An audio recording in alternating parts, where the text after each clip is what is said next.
Alright, today we're going to do a couple of things with the front end. You don't have to undo all this stuff to do all these things, but since we're going to do several things at once, the easiest thing to do is going to be take the caliper off and take the wheel off. I'm going to install fork boots and change the fork oil and lube the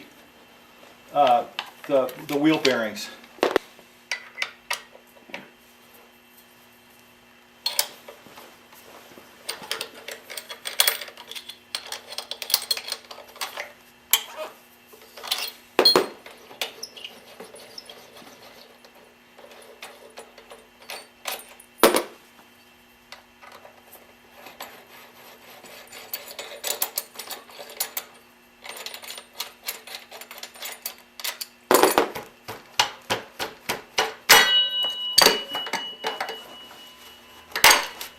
Okay, the caliper's loose, and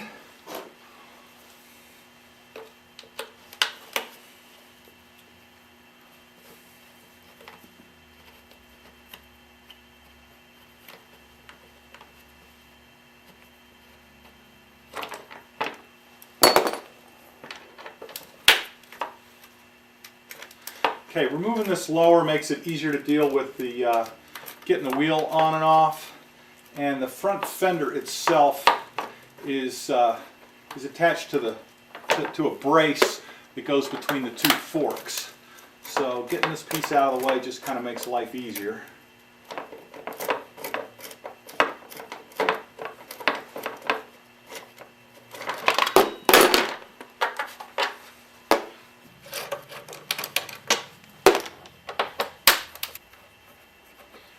All right, with the lower pieces off, what we can do is loosen these guys up. Don't loosen them up a whole lot.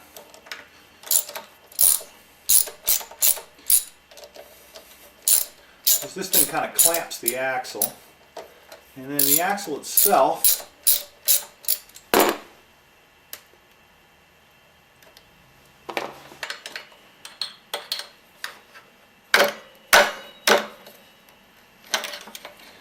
okay, now we don't want to take the axle all the way out because we've got to jack the bike up first.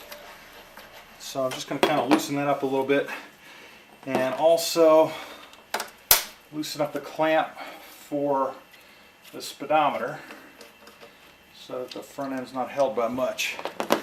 Okay. Kill it? Yeah, kill it. Beep. Right, what we're going to do now is jack up the front end. The F650 is front end heavy. So in order to work on the front end, we need to get the front wheel off the ground, and that means we need to jack it up and hold it. So I've got this bottle jack under here. I'm going to jack it up a little bit. But as soon as the rear wheel hits the ground, I need to stop jacking, because if I keep jacking, then what will happen is it'll lever the center stand off the ground and the bike will fall over. So I'm going to put these pieces of wood in here just as a little something to take some of the load. And now I feel that it's pretty stable. So now, with the bike stable, I can pull the front axle out.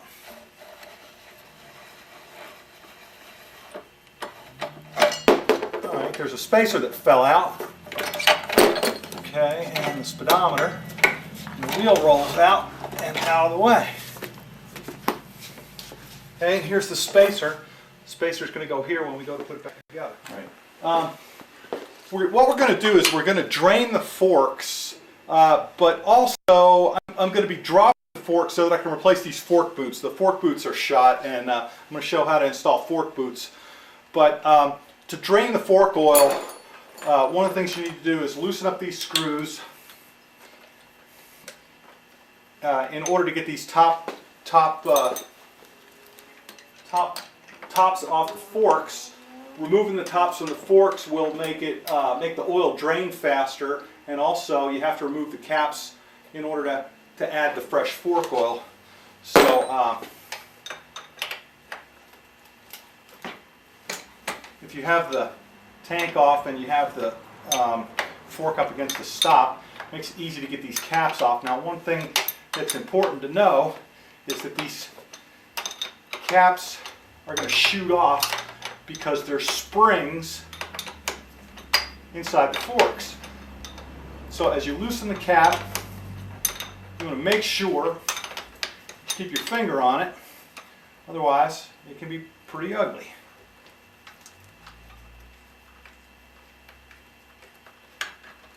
Okay, it's not under a whole lot of pressure, but all right, so there's one fork cap, and then we'll do the other one. So cut it off. On the fork caps, there's these O-rings, and you can get them from BMW, but you can also get them at the hardware store. I forget what size they are, but if you take it off, you can get something close. It's not rocket science. I reuse them. If they're not leaking, they don't need to be replaced. Okay, now this is the drain bolt, and I'm going to break this loose and hopefully catch the oil as it drains out. So let's see what happens.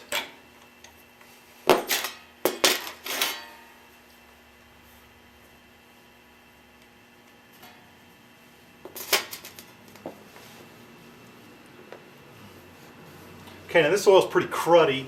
It went in, it was a sort of clear red color. It looked a lot like ATF when it went in. And now we'll do the other one.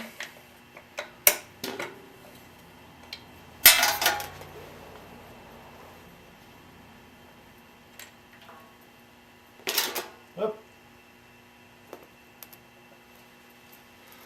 And we'll let that drain. All right, you can kill it. Okay, they're about drained. Now the washers that go on these drain plugs, first of all, the BMW parts fiche is wrong. If you buy the ones in the fiche, you will not get the right parts. These are the same washers that fit the drain for the water pump. And you can reuse these things. You can reuse them several times, but they do get work hardened because they're copper, and you can buy new ones. You can use electrical ring terminals. You cut off the crimp thing. Even if they're chrome, they're going to be soft metal. And you can take these and you can hit them with like a propane torch till they glow bright red, and then throw them in water or let them air dry or whatever, and they'll soften up. But after we get the oil drained, we want to put the drain screws back in, obviously, before we fill up with fresh oil. Okay, and you know, these, I don't know what the torque spec is on these. It's not a stressed bolt. You don't want to get them too tight. You don't want to strip anything. That's good. Okay. I have 600 cc's of 10 weight fork oil and a funnel. I put the caps, the drain plugs back in. So I'm going to carefully pour this in here and hope that I don't spill any, because if I spill it, then I won't know how much I got in there. Everything locked, it'll all go real smoothly, and I won't have a conniption or a mess.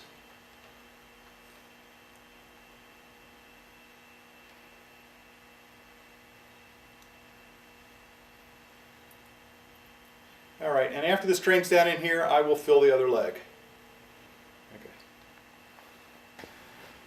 Okay, I'm not going to replace these O-rings because they weren't leaking, but there's this little spacer here and the springs below that. So the trick to this is you need to hold it down and carefully get it started.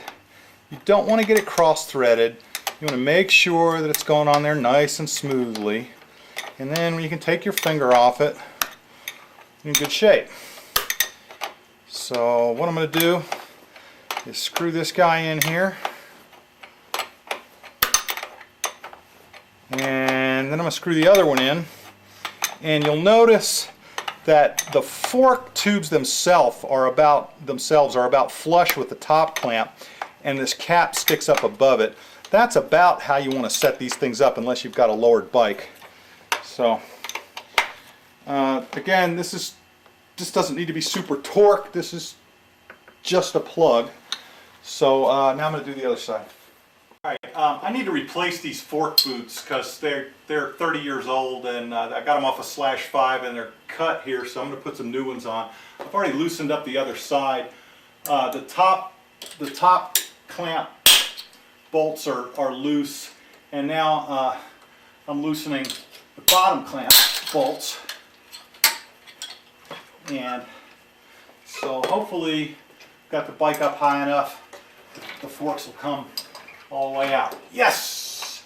Okay, so that's why we wanted to take the caliper off and have the wheel off so that we could pull these out and make this job easier. So now with the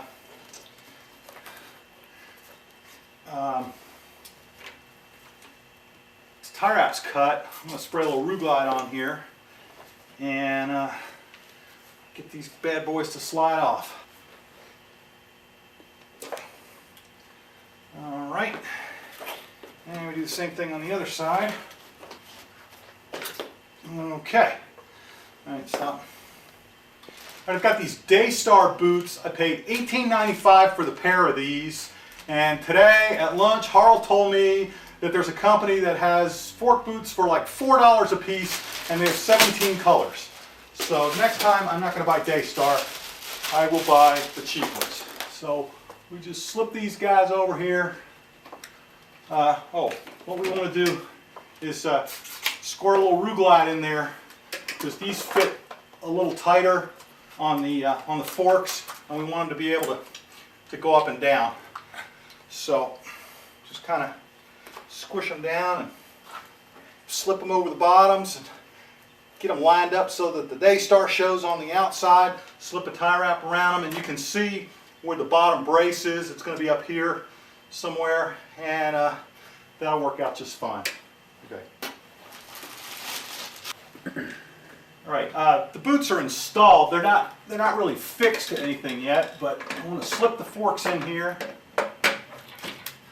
and slip them up into the top clamps. And I'm going to tighten one side just to kind of get the forks to hold them, so that, all right, now I can get up off my knees, get to the top, and adjust the fork so that the fork is just even with the top clamp. All right, tighten this one, tighten the other one. Okay, and adjust the other fork height.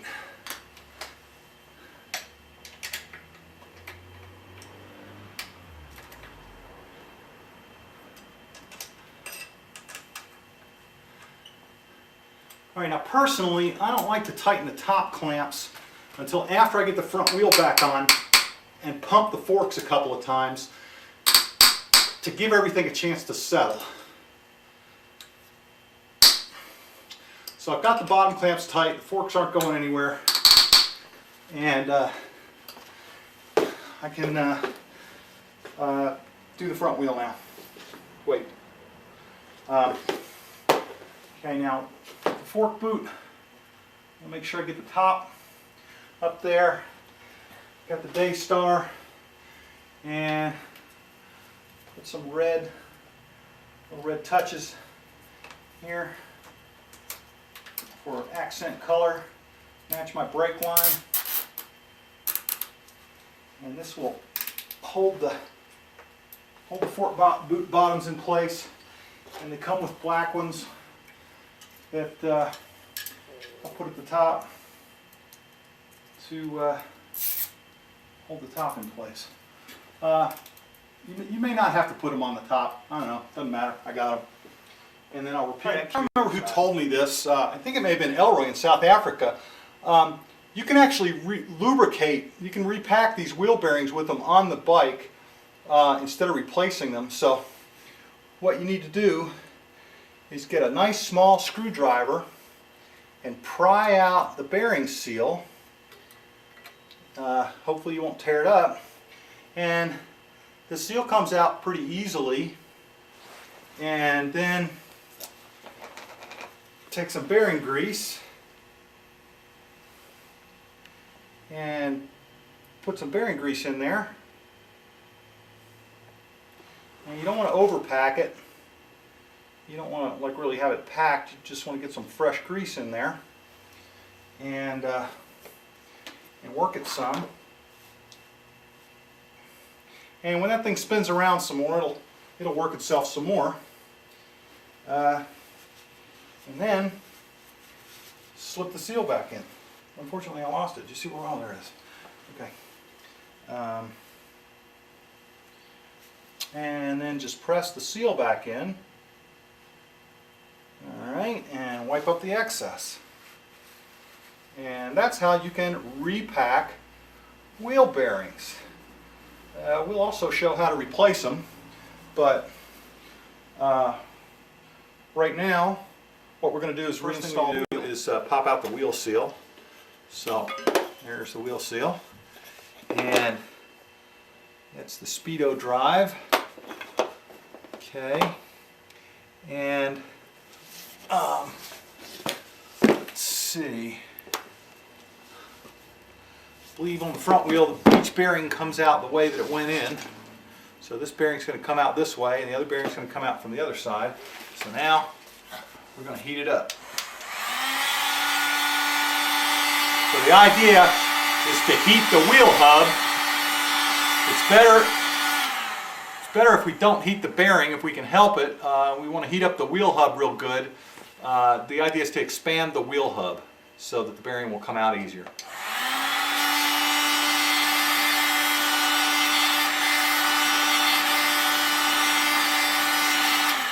You don't want to get the wheel hub too hot or the paint will start to blister. You want to get the wheel hub about hot enough so that when you spit on your finger and touch it, it'll sizzle.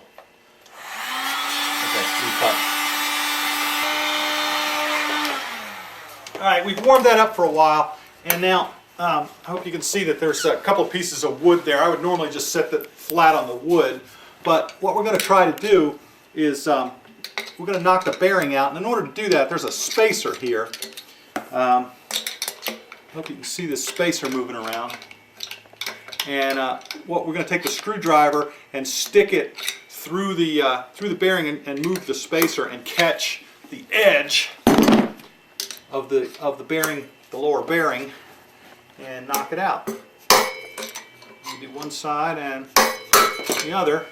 Okay, and there you can see the bearing is out, and there's the spacer, and we want to make the spacer goes in the same orientation, so the little ridge on the spacer is going to end up going toward the brake. Now I've been heating the other side also, and hopefully it's warm enough to knock it out as well. We don't need to worry about the spacer this time. Okay, and there's the other bearing knocked out, and then while the wheel is hot, what we want to do is take the new bearings which we've had in the freezer and knock them in. So let me go get those bearings.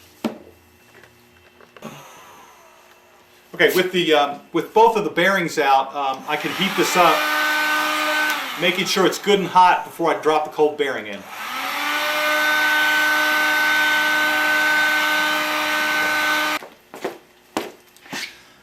All right, the bearing is cold and the hub is hot, and hopefully it'll just drop right in. There it did. It's seated, and you don't ever want to hit the inside of a bearing that you're driving the outside of into a hole. So it's okay to hit the outside, and we'll just give it a little tap to make sure that it's seated okay. All right, and so now we'll turn the wheel over and do a little reheating of this side and then put the other one in. Okay, the hub is hot. We're going to drop the spacer in and hopefully drop the bearing right in. All right, and take the socket that hits the outside and make sure it's seated. Okay, so now both the bearings are in. All right, we've cleaned up the inside of the wheel, and this is the speedo drive. So the speedo drive has these slots, and they just drop right in there. And then we take the seal, which we've applied some grease to the lip, and the seal is going to fit in here, and it fits flushly, so you can just I don't know, take a block of wood and the seal's in there. Now depending on how tight you got the bearings and how tight the spacer is in there, it's a good idea to take the axle and work the axle before you try to remount the wheel, because that makes sure that everything will get in line and the axle will slip back in. And that's it for the front wheel bearings. So now we're going to replace the front wheel. So one of the things is we've got to get the speedo drive and bring it in front of the forks as we roll the wheel back in there, and engage it, and then we take the axle, slip the axle in through the speedo drive, through the wheel, and then the axle comes out the other side. But you've got to get the axle spacer and install it, because if you don't, the bike will handle real funny. You want to try not to get any grease on the brake disc, because then your brakes won't work so well. Alright, so we get the axle in there, and it doesn't slip through because it's a threaded axle, it's a threaded fitting. Alright, so we screw the axle in, and we screw the axle in,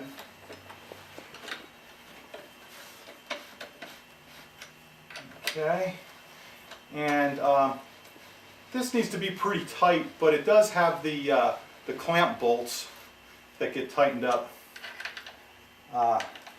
and keep it from backing out. So I usually just snug it up, okay, and then snug up the clamp bolts.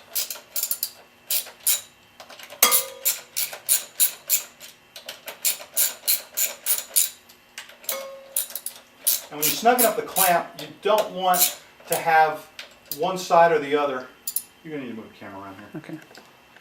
Right, so when we tighten this clamp up, you don't want to get the crack all at the top or the bottom. You want to have it pretty equally spaced. And you can look at the threads, you can look at the crack. And of course, once you get it tight, tightening one is the same as tightening the other. But you want to make sure that they're tightened evenly left to right as well as up and down. And you know, that looks pretty good. There's a crack there, and then I'm going to put the little plug back in there. And then, since this side is finished, we can put the speedo retainer back in there.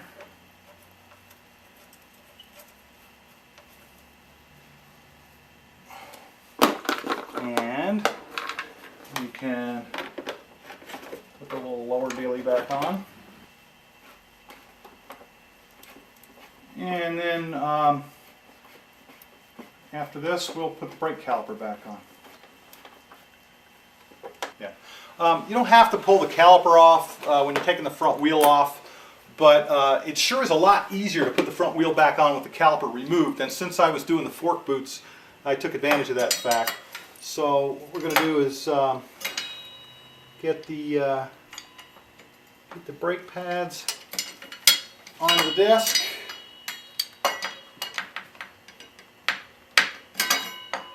And apparently, there we go. Alright, so once that's on, then we can, remember how this thing goes. See, it's going to go like that, so it needs to be stepped that way. So we'll get this guy on here.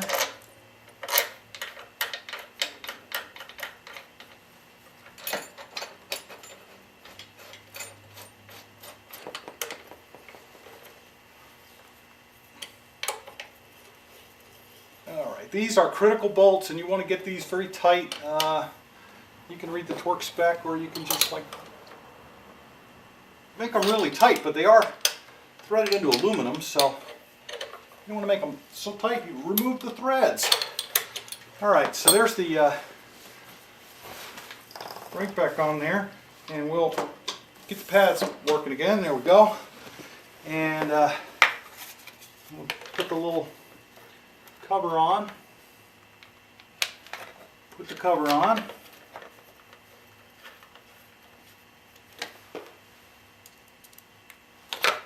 This is a little air scoop, helps in theory cool the brakes some. Maybe get you style points, I'm not sure. Alright, and that guy on. Okay, so now the front end is back together with the exception of the top bolts that we left loose because I wanted to pump the forks a little bit.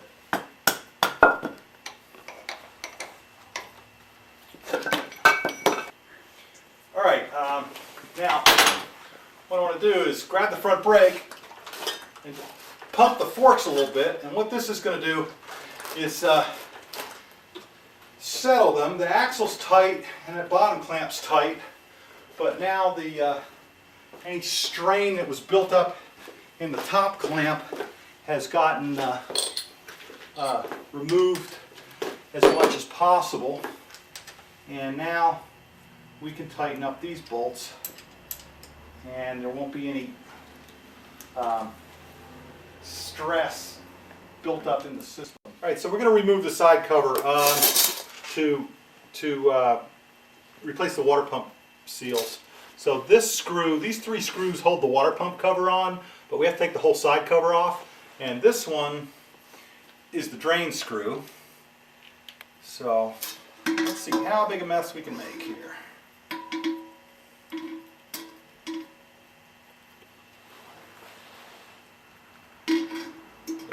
Okay, now comes the fun part. Taking the radiator cap off.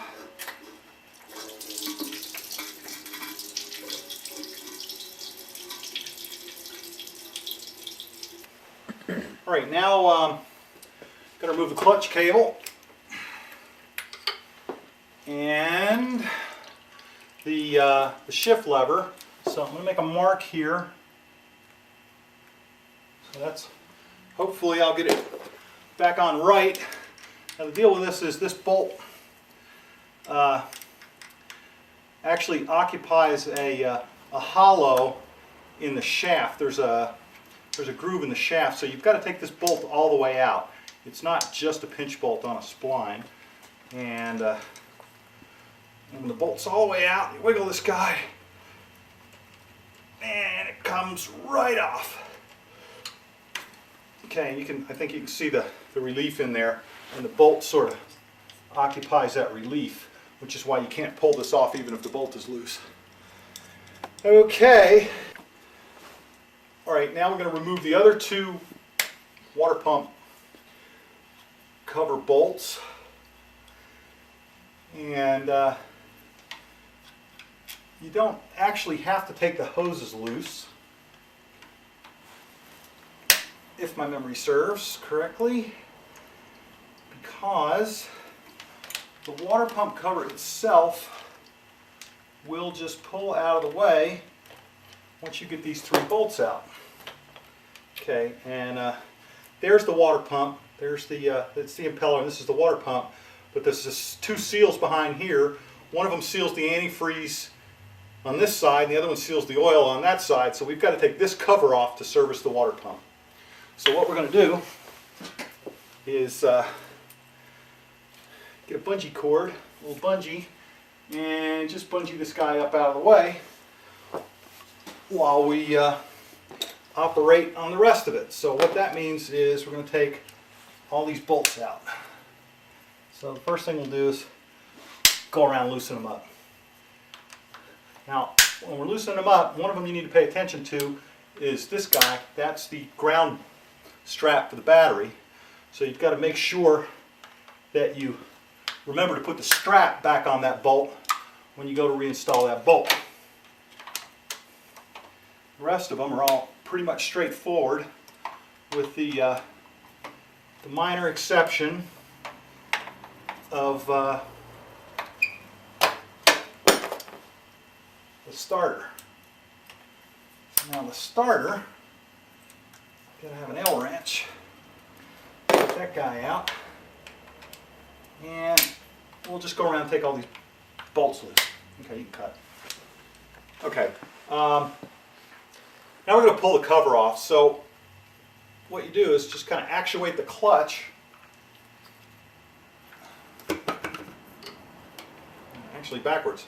And you pull on this tab up here, and it will, if you got all the bolts out. Oh yeah, forgot something.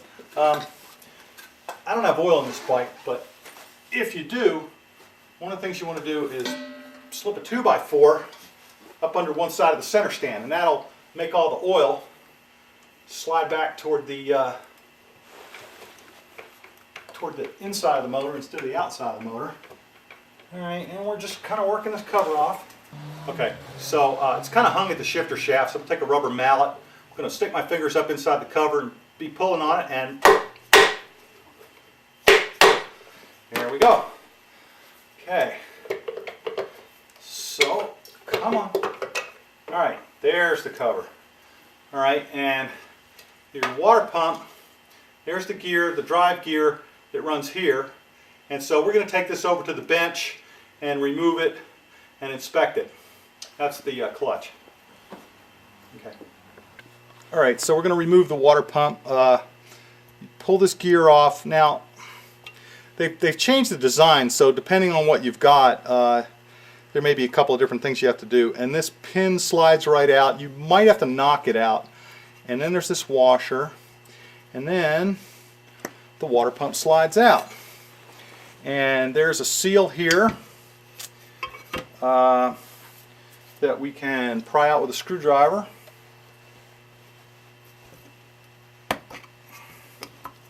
Okay, and then there's another seal that similarly comes out with a screwdriver.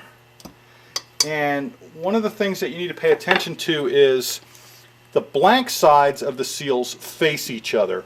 When you've got an oil seal or a water seal, there's a little spring in there, and the pressure of the fluid it's trying to seal in pushes on this lip of the seal, and the spring helps keep it sealed. So what we're doing is we're keeping water on this side and oil on this side. Now this hole is smaller, so we're going to put the two seals in. Okay, cut. All right, I'm going to talk about the water pumps here a little bit. This is the one that I took out, and you can see how there are shiny places on the shaft, and if you run your fingernail over them, you know, maybe you can feel something on there. This is one, the water pump was shot, and if you run your fingernail, I mean, you can see there's even waves where the seal has worn into it. Now, this guy does not have the impeller on it. This is an old style, so this is the older style, and you can see there's a roll pin there, and you could knock the roll pin out and change this impeller part. But the new water pump, this is a new one. It's one piece. So yeah, the thing's still there, but when you buy it, it's this one piece and it's already put together. This material is a sort of a rubberized plastic, and this material is kind of a brittle plastic, and these will break up. If you've got you can just pull those three screws out and you can see what kind of water pump you have. If you've got one of these kind instead of one of the black ones, it's well worth your while to go ahead and invest in the kit.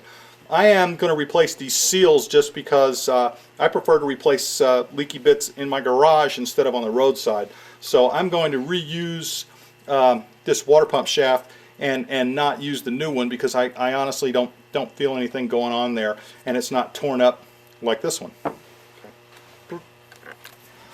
All right, so first we're going to put the seal in for the oil, and it goes into the bottom of this blind hole. And I guess maybe try to clean that out a little bit. Alright, BMW says that you should put some grease between the seals, but that's really stupid. This is the weep hole, and if you put grease between the seals, it'll block the weep hole and you'll have a problem and you'll never see it. So you always want to lubricate a seal both inside and outside with whatever it's going to be sealing. So since this is the seal that keeps the oil, we're going to oil it up and put that guy in there. Okay, and take a socket.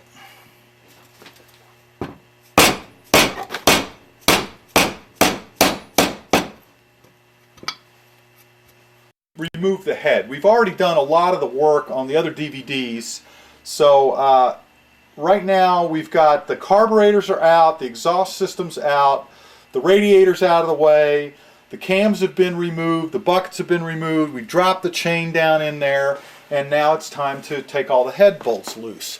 So there's these three Allens over here. And then after we get these guys knocked loose, then there's the actual head bolts. So these are the bolts that kind of hold the tower together where the cam chain goes. So you can see what's going on here. We'll get these out. Forgot to do one thing before we actually take the head off, and that is the bolt at the back that holds the head to the frame. So we've got an Allen socket and a 17, and we're going to take this mount loose.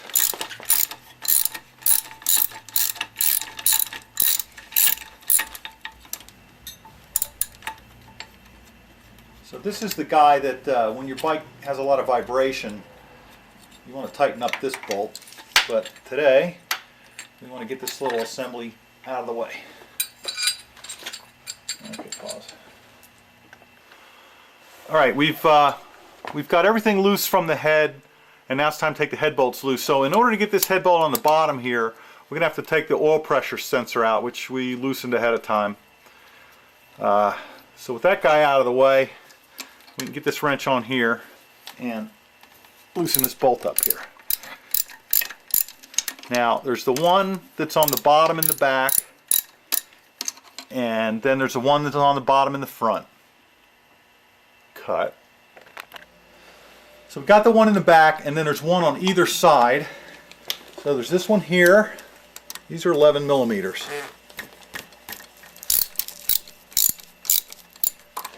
And then there's one over here inside the tower.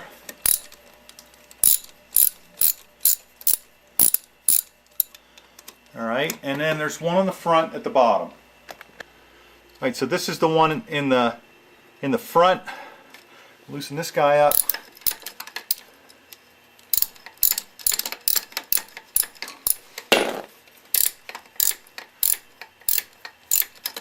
So we're going to take all 4 of these bolts out, and then we'll get the other bolts. So now we're going to get the 4 15 millimeter bolts. These are the main bolts that go through the cylinder and the head. So we're going to crack them all loose.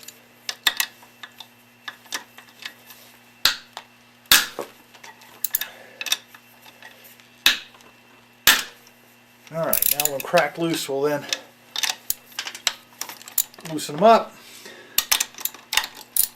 Okay, and now once they're all loose, we can just spin these bad boys up, and the nuts come off the studs, and like that. So there's a nut, and there's a nut, 2 and 3.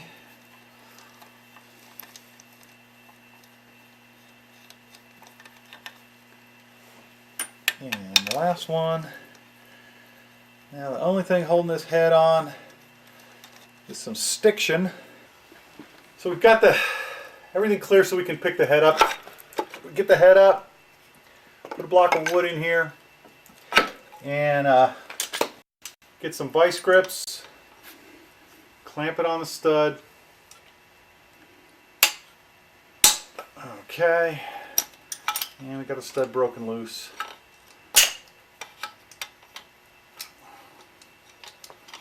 Okay, and what we do is we loosen up the studs one at a time.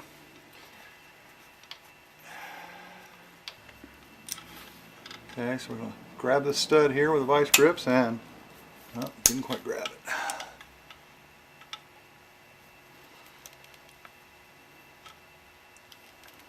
Break it loose. Let's give him trouble.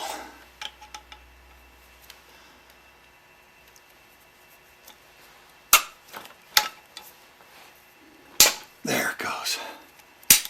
Okay. So once you get it broken loose, it turns fairly easily. In fact, it doesn't take much.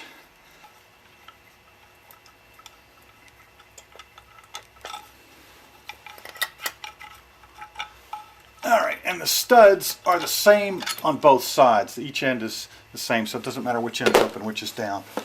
So there's one left, and there's a cam tensioner in the way. Out the top, and head comes off. Cut! Okay, so I have this valve spring compressor tool from Sears, and it didn't exactly work, so I took a piece of PVC pipe and stuck it in there and cut a chunk out. And it's pretty easy. Once you get it adjusted, you got to work it onto the head, and you put that on the valve, and then the pointy end goes in the other end of the valve. Alright, and I think you saw that pop. And now I'm going to get the keepers out. I keep my head out of the picture. There. So you get the keepers out. There's one.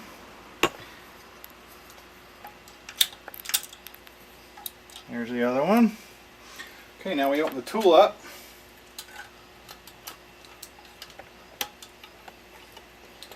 Alright, and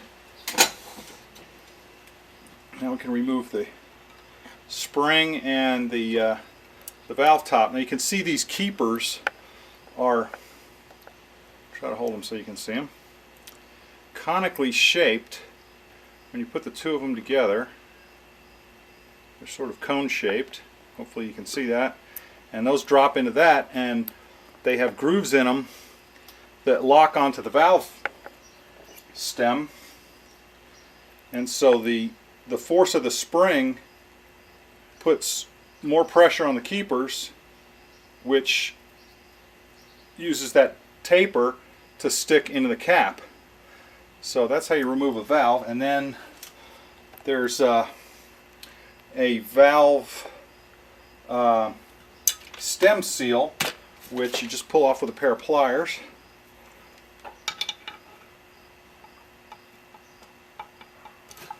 Okay, there's the valve stem seal, and it's you have to replace these once you pull the valve out of them. There's a washer up under here for the bottom of the spring, and once you pop it loose with a screwdriver, it just falls out. And that's all there is to it. Let's place the steering head bearings now. We've taken the front wheel off, and we've taken the fork legs out, like fork tubes out, like you do when you're changing the putting boots on it. And we have shown greasing the steering head bearings on a GS, so if you were going to grease these, you wouldn't have to pull the whole thing apart like we have here.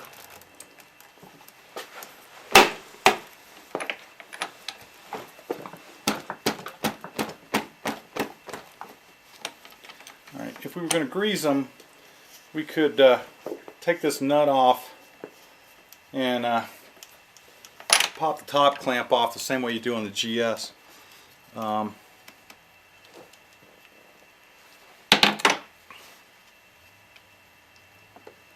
In order to grease them. Okay.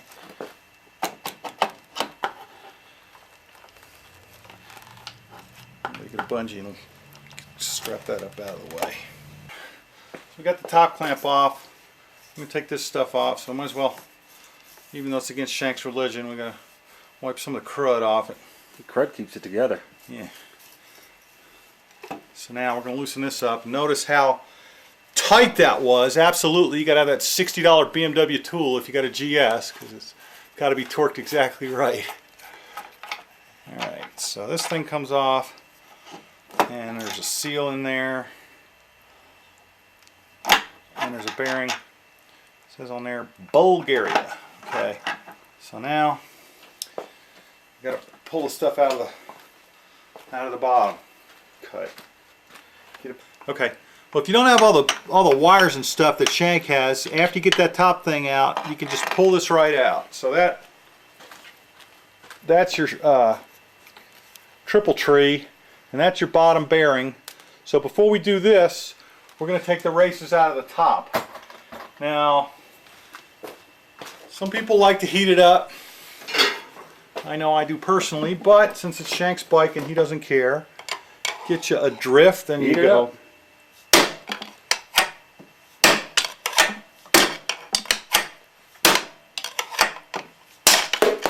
Okay, there's one, and now you get to see the other one from the top.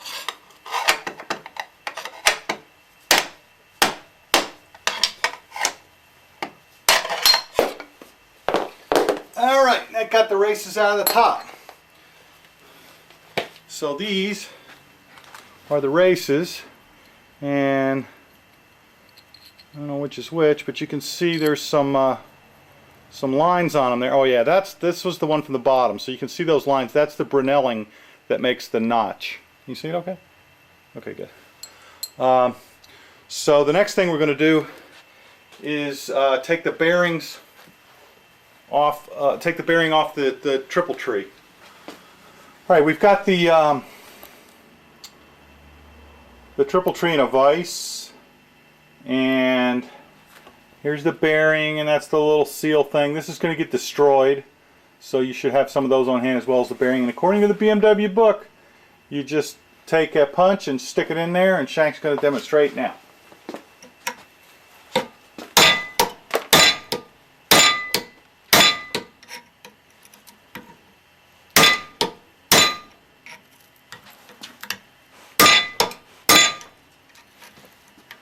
Makes me feel good to hit my bike. That's the last one right there. Okay, so now we've got that off. Okay, so we've kind of cleaned this up a little bit, and this is a brand new seal. So you want to put the seal with the metal side down so that the bearing sits in the little ridge there. So that's just going to go right on there. Settles down there. We have a piece of PVC pipe here that fits over this thing, and this is the old nasty bearing. And what happens is we're going to get the new bearing. Oh, that's not going to work. That's the wrong size. Okay, what's going to happen is we're going to cut this bearing up so we can use it to drive the new bearing. So let's see. You okay with this? Okay. So we're going to get a tool and I'm surprised the cage didn't break when I was whacking it off. cut the race. Take the bearing apart. And this will fit the new bearing very nicely. This edge here will drive down on this edge here, and the piece of pipe will push down on there, and everything will work nicely. So while we've been talking, we've had the new bearing heating up on the stove on low, and so now I'm going to go get it. Alright, so we've got this bearing and it's been heated up on the stove, and hopefully it'll drop right on there. Yes! Okay. So we've put the old race on, and then we're going to take this and make sure it's seated real well. Okay. And you can tell because the seal's not moving. So the seal can't spin, but of course the bearing can spin. So now we need to knock that race back off of there. Okay.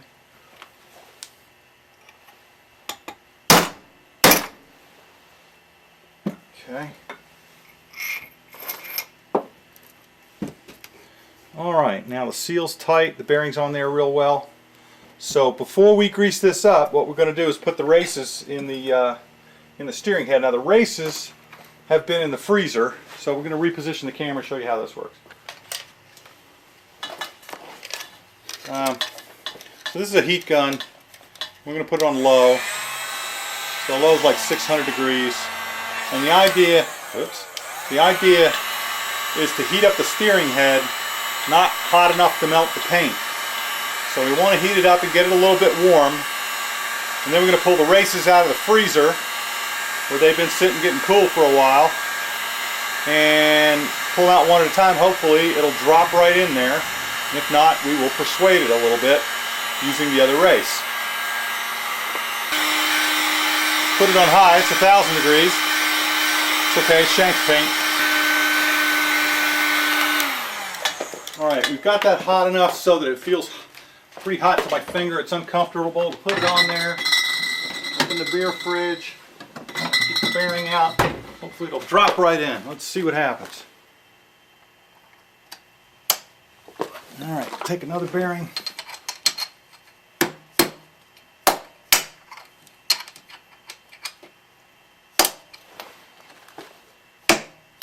Don't do it like this. That's going to dimple it. Hit it. No. Hit it. No. Move Yes. Hit it. Very good. Except you did my paint up. Bad Yeah. for bearing. Bad for bearing. You didn't have to smack it that hard. You don't want it to go in catty corner because then it deforms it. So we're going to do the bottom bearing the same way, and then we're going to grease the steering head and put it back together. Okay. So with the bearing in, we take the old bearing and we put it on top, and then hit it with the hammer, and